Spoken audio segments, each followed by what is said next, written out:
ഒരുപാട് നാളുകൾക്ക് ശേഷമാണ് ഇത് നമ്മൾ ഇന്ന് വീണ്ടും ഒരു വ്ളോഗായിട്ട് വന്നിട്ടുള്ളത്. ഇതൊരു സാധാരണ വ്ളോഗൊന്നുമല്ല കേട്ടോ. നമ്മൾ കുറേ നാളെ ഇങ്ങനെ ഈവനിങ് വ്ളോഗ്സ് ഒക്കെ ചെയ്യണം. ഈവനിങ് ഒരു ടൈം എന്ന് പറഞ്ഞു കഴിഞ്ഞാൽ നമ്മളൊക്കെ ഇങ്ങനെ ജോലിയൊക്കെ കഴിഞ്ഞ് ഭയങ്കര ടയേർഡായിട്ടുള്ള ഒരു സമയമാണ്. അപ്പം അതേപോലെയാണ് ഇപ്പം ഞാൻ എന്തേ ജോലിയൊക്കെ കഴിഞ്ഞ് എത്തിയതേ ഉള്ളൂ. ഇപ്പം സമയം ഏകദേശം ഒരു 5:45 ആണ്.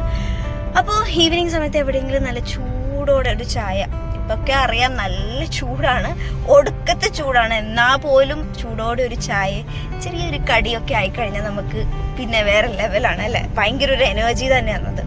സോ അതുകൊണ്ട് ഇപ്പോൾ റംസാൻ ടൈമാണ്. അപ്പോൾ നമുക്ക് കുറേ കഫേസും ഒക്കെ ക്ലോസ്ഡാണ്. കാസർഗോഡ് നമ്മളൊക്കെ പെട്ട ഒരവസ്ഥയാണ് കേട്ടോ. എന്നാൽ പോലും ഈവനിങ് നമുക്ക് നല്ല ഹെൽത്തി ആയിട്ടും നല്ല ടേസ്റ്റി ആയിട്ട് കഴിക്കാൻ പറ്റിയ ഒരു സ്പോട്ടാണ് നമ്മൾ ഇന്ന് നിങ്ങളെ പരിചയപ്പെടുത്താൻ പോകുന്നത്. സോ ഇന്ന് മാത്രമല്ല കേട്ടോ, ഞങ്ങൾ ഇന്ന് മുതൽ ഇനി എല്ലാ ദിവസവും ഒരു ഈവനിങ് വ്ളോഗ്, നമ്മൾക്ക് കാസർഗോഡിൽ എക്സ്പ്ലോർ ചെയ്യാൻ പറ്റുന്ന ഒരുപാട് സ്ഥലങ്ങളുണ്ട്, പോയി ഒന്ന് റിലാക്സ് ചെയ്യാൻ പറ്റിയ സ്ഥലങ്ങളുണ്ട്. അപ്പം അങ്ങനെ ഓരോന്നായിട്ട് നമ്മളിത് വീഡിയോസ് ചെയ്യുന്നതായിരിക്കും. അപ്പം നമ്മളിപ്പോൾ ഉള്ളത് ഈ സ്ഥലത്തിൻ്റെ പേരെന്തേ, കോട്ടക്കണ്ണി റോഡാണ് കേട്ടോ. അറിയാത്തത് കൊണ്ടല്ല, എന്നാലും ഒന്ന് കൺഫേം ചെയ്യാൻ വേണ്ടിയിട്ടാണ് ഞാൻ ചോദിച്ചത്. അപ്പം നമ്മൾ കോട്ടക്കണ്ണി റോഡ് എത്തിയിട്ടുണ്ട്. അപ്പം നമ്മളിപ്പോൾ പോകുന്ന സ്പോട്ട് എന്ന് പറഞ്ഞത് പുതിയതായിട്ട് സ്റ്റാർട്ട് ചെയ്തത്, almost I think 1-2 months 3 months ഒക്കെ ആയി കാണും ചിലപ്പം. അപ്പോൾ നമ്മൾ നേരെ അങ്ങോട്ടേക്കാണ് കേട്ടോ പോകുന്നത്. അപ്പോൾ സൂർലു എന്ന് പറഞ്ഞ ഒരു സ്ഥലത്താണ്. അപ്പം നമ്മളെ നാട് കൂഡ്ലുവിലേക്ക് പോകുന്ന ഒരു വഴിക്ക് തന്നെയാണ് സൂർലു. അപ്പോൾ സൂർലുവിലുള്ള ഒരു നല്ല അടിപൊളി റെസ്റ്റോറൻറ്റിലേക്കാണ് നമ്മൾ ഇന്ന് പോകുന്നുള്ളത്. അപ്പം ഇനിയുള്ള വിശേഷങ്ങളൊക്കെ നേരെ അങ്ങോട്ട് പോയിട്ടാവാം. എന്തായാലും നമ്മളിതേ സ്പോട്ട് എത്തിക്കഴിഞ്ഞിട്ടുണ്ട്. ഇവിടുന്ന് ഒരു ലെഫ്റ്റ് എടുത്താൽ തമ്മിൽ നമ്മൾ സ്പോട്ട് എത്തി. അപ്പം നമ്മൾ ഇന്ന് നമ്മളുടെ വിശേഷങ്ങൾ ഹോട്ടൽ നാരായണനെ കുറിച്ചിട്ടാണ് കേട്ടോ. സോ ഇനി നമ്മളിവിടെ എന്തൊക്കെയാണ് സ്പെഷ്യൽ ഫുഡ്, എന്തൊക്കെയാണ് നമ്മൾ ഇവിടെ എക്സ്പ്ലോർ ചെയ്യാൻ പോകുന്നത് ഒക്കെ ഈ വീഡിയോയിൽ കാണിച്ചു തരാം. So stay tune guys. അപ്പോൾ ഇതാണ് നമ്മുടെ ഹോട്ടൽ നാരായണയിലെ സീറ്റിംഗ് അറേഞ്ച്മെൻറ്റ്സ് കേട്ടോ. അപ്പോൾ ഇത് നമുക്ക് പുറത്ത് വരുന്നൊരു സീറ്റ്, നമുക്കൊക്കെ ശരിക്കും പറഞ്ഞാൽ ഈ പുറത്ത് ഇരുന്നിട്ട് ഇങ്ങനെ ഫുഡ് അടിക്കുക, ഫ്രണ്ട്സിൻ്റെ കൂടെ റിലേറ്റീവ്സിൻ്റെ കൂടെ ഒക്കെ വന്ന് ഇങ്ങനെ ഇരുന്ന് നല്ലൊരു വൈബാണ് കേട്ടോ ഇവിടെ വന്നിരിക്കാൻ. സ്പെഷ്യലി പറഞ്ഞു കഴിഞ്ഞാൽ ഒരു 7 മണി സമയത്തൊക്കെ നമ്മൾ വരുവാണെങ്കിൽ ഈ ലൈറ്റ്സൊക്കെ ഇട്ട് ചെറിയൊരു തണുത്ത കാറ്റും നല്ല ചൂട് ചായയൊക്കെ ആയിട്ട് ഇരിക്കാൻ ഭയങ്കര സുഖമാണ് കേട്ടോ ഇവിടെ.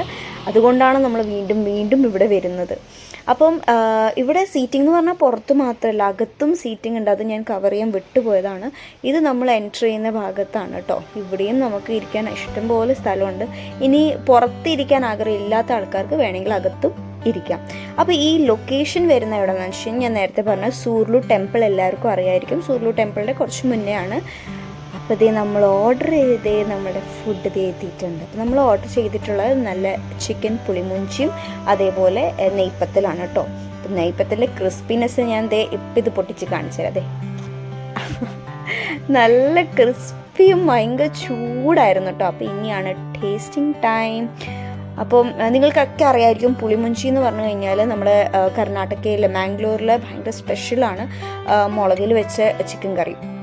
എൻ്റെ പൊന്നെ എന്തൊരു ടേസ്റ്റാണെന്ന് അറിയാത്. നല്ല ചൂടോടെയാണ്. നമുക്ക് ഒരു 10-15 minutes വെയിറ്റ് ചെയ്യേണ്ടി വന്നു, കാരണം റെഡി ഉണ്ടായിരുന്നില്ല കറി. ബട്ട് എന്നാൽ പോലും ആ വെയിറ്റ് ചെയ്തതിൻ്റെ ഇത് നമുക്ക് കിട്ടി. നല്ല ചൂടോടെ നമുക്കത് കഴിക്കാൻ പറ്റും. നല്ല ടേസ്റ്റ്. ഒരുപാട് സ്പൈസി ഒന്നുമില്ല. ഇതിൽ കാണുമ്പോൾ നമ്മൾ വിചാരിക്കും ഭയങ്കര സ്പൈസി ആയിരിക്കുന്നു. അത്ര സ്പൈസി ഒന്നും ഉണ്ടായിരുന്നില്ല. പിന്നെ അത്യാവശ്യം നല്ല ക്വാണ്ടിറ്റിയും ഉണ്ടായിരുന്നു കേട്ടോ. ഇന്നത്തെ ഈവനിങ് വ്ളോഗിലെ വിശേഷങ്ങൾ ഇതേ ഇവിടെ അവസാനിക്കുകയാണ്. അപ്പം നമ്മൾ വയറൊക്കെ നിറച്ച് നേരെ വീട്ടിലേക്കാണ് പോകുന്നത്. അപ്പോൾ ഇനി നാളെ നമുക്ക് നാളത്തെ ഈവനിങ് വ്ളോഗായിട്ട് കാണാം. അതുവരെയ്ക്ക് ടാറ്റാ ബൈ.